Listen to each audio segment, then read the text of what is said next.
Samantala, alamin natin ang mga hakbang na ginagawa ng pamahalaan upang matiyak ang kaligtasan ng mga residente matapos ang ashfall sa Albay.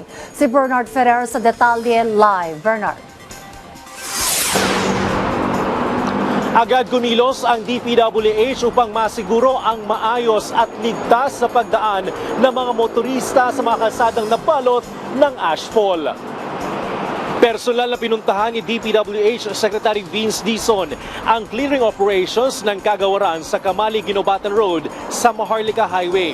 Layunin itong matiyak na maayos at ligtas na madaraanan ng mga motorista ang kalsada matapos itong mabalot ng makapal na ashfall mula sa Bulkang Mayon. Nauna na pinag-utos si Pangulong Ferdinand R. Marcos Jr. ang pakikipagtulungan sa iba pang ahensya ng pamahalaan upang matiyak ang kaligtasan ng mga apektadong residente at ang tuloy-tuloy na deployment ng kagamitan at tauhan sa iba't ibang kalsada sa Albay.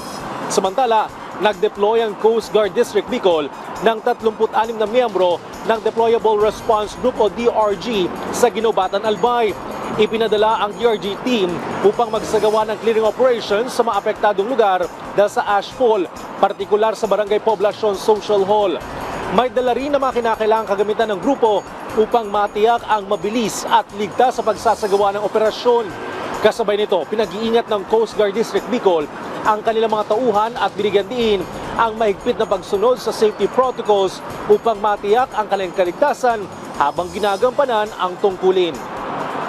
Nananatiling nakaalerto ang Coast Guard District Bicol kasama ang Coast Guard Station Bicol at ang mga substation nito para sa deployment kung kinakailangan. Balik sa iyo dyan sa studio. Maraming salamat, Bernard Ferrer.